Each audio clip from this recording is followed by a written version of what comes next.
quand on parle de choisi, il faut être au moins deux. Celui qui choisit et celui qui est choisi. Alors, Jérémie est un choisi de Dieu.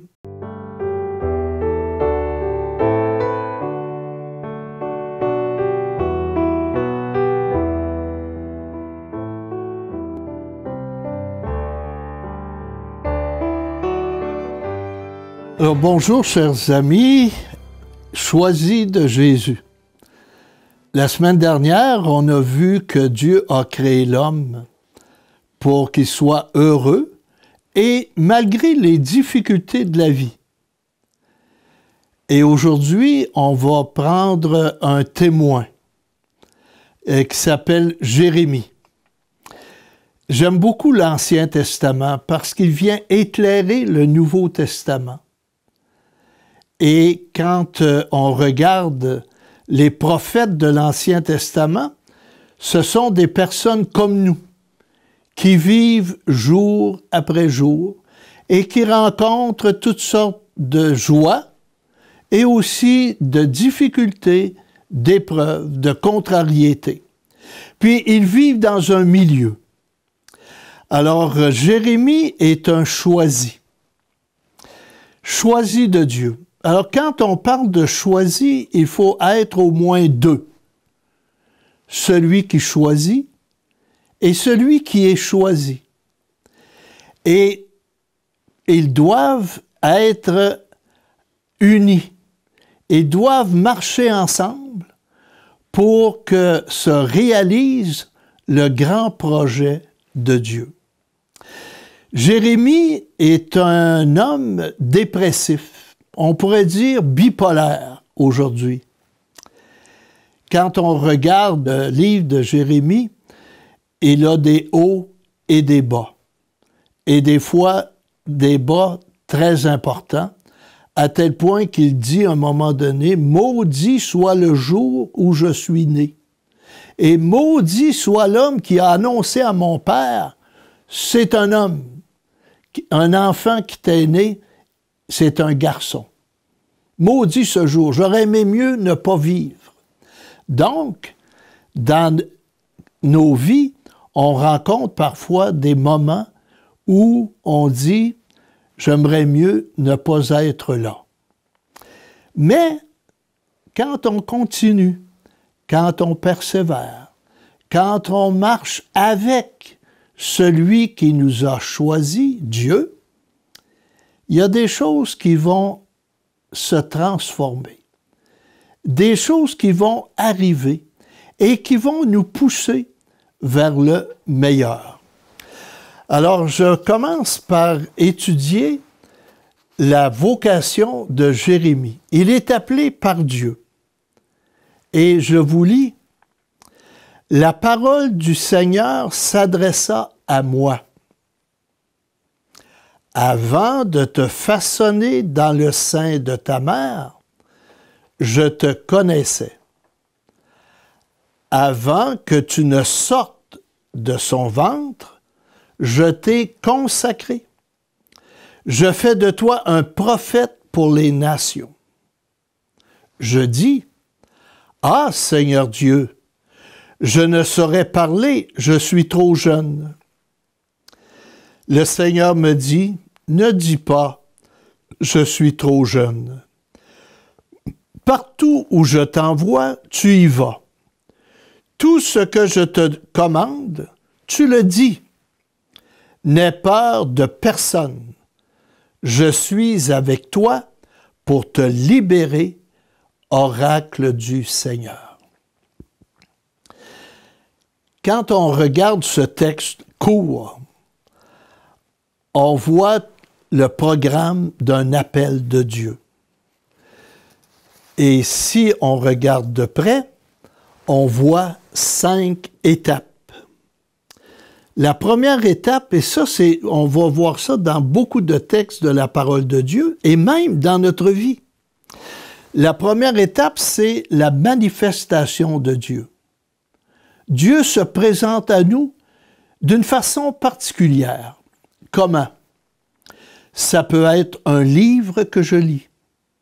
ça peut être un événement, ça peut être une personne, ça peut être encore une inspiration directe de Dieu.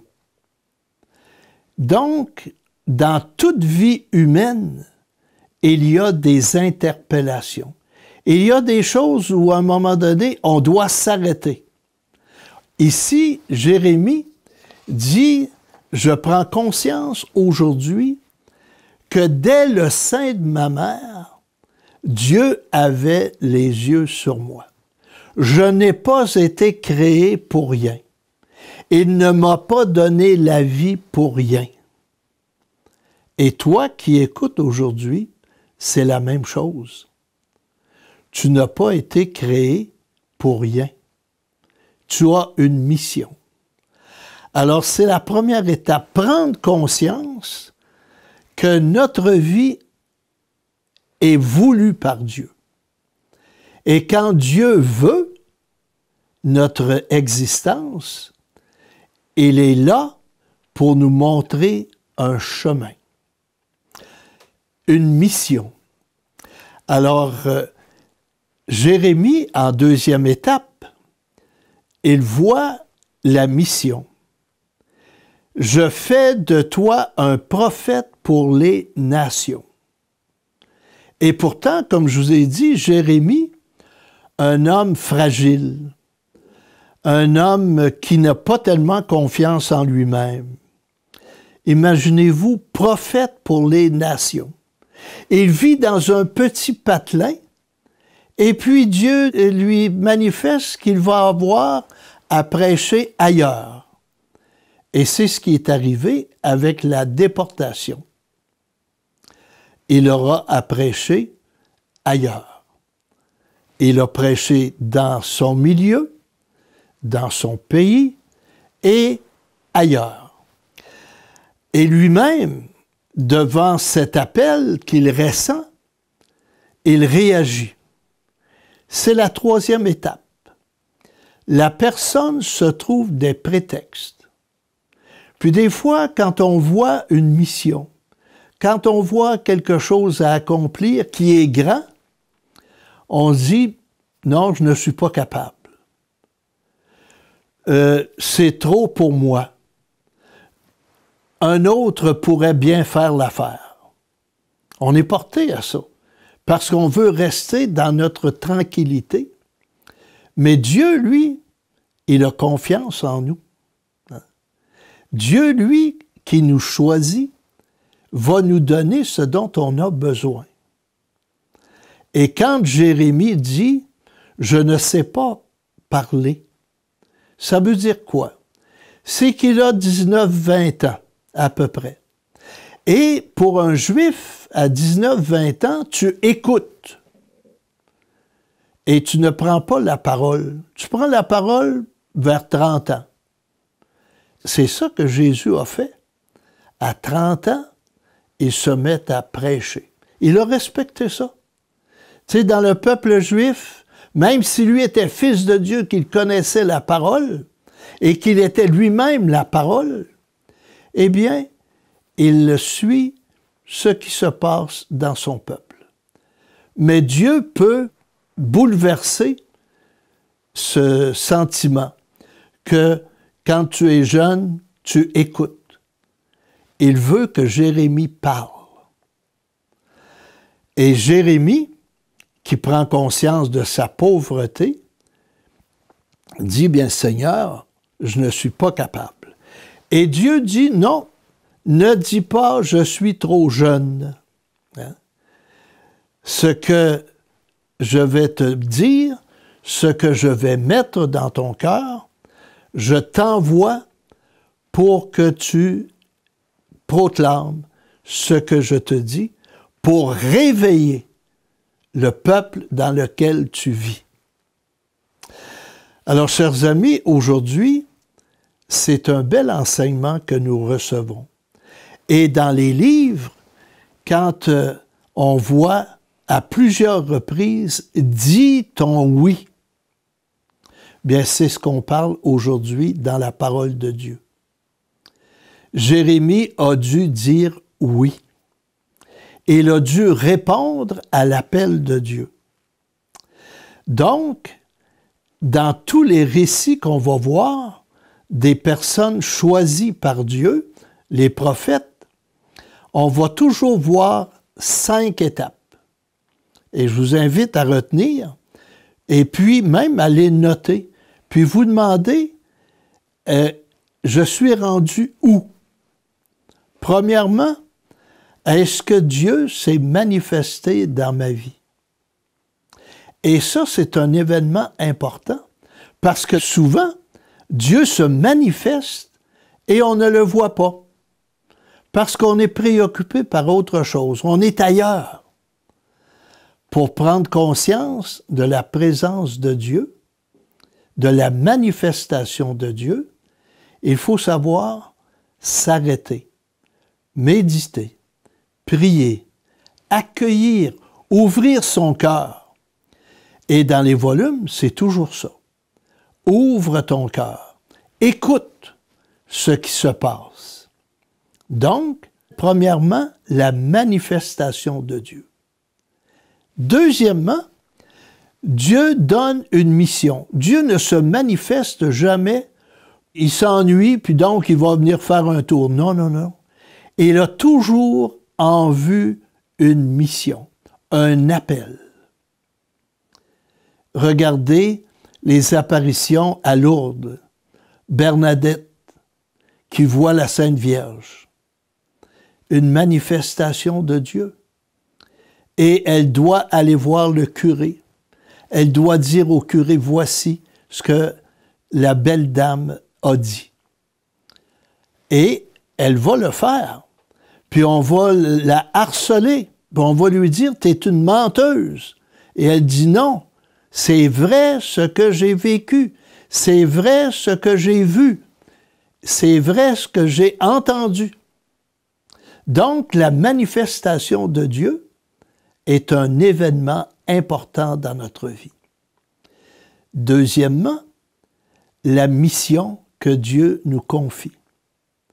Est-ce que je suis conscient que j'ai un rôle à jouer dans le monde, dans ma municipalité, dans ma famille? Je suis quelqu'un. J'ai été créé, j'ai été mis au monde et je dois bâtir quelque chose. Dieu attend quelque chose de moi et je peux avoir des craintes, des peurs devant la mission. Et on se trouve des prétextes. Puis on se dit, je suis pas assez intelligent, j'ai pas assez d'instruction, j'ai pas assez d'ardeur, etc. Ou les autres ne m'écouteront pas. On verra ça avec Moïse. Mais Dieu nous dit, oui, tu as des prétextes, tu as des peurs. Quatrièmement, je suis avec toi. Dieu me promet son aide. Et quand Dieu dit « je suis avec toi », il est toujours fidèle et cela jusqu'au bout.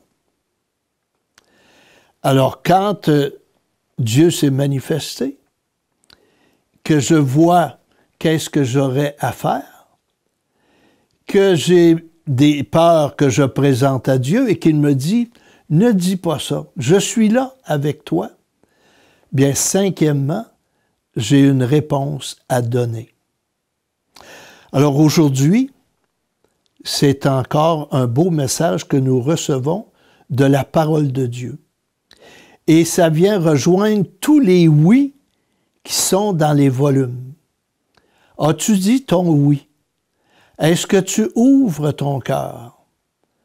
Est-ce que aujourd'hui, tu as l'intention d'aller plus loin? Et c'est comme ça qu'on est heureux. Parce que plus tu vas réaliser la mission que Dieu te confie, plus tu vas goûter le bonheur. On l'a vu la semaine dernière.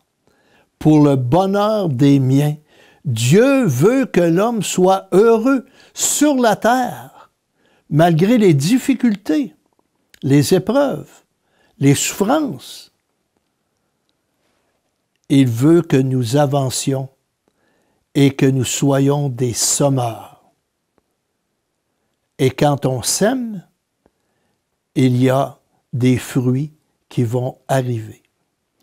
Alors, je vous redonne les 5 étapes de l'appel de Dieu. Il commence par se manifester, premièrement. Deuxièmement, il me donne une mission.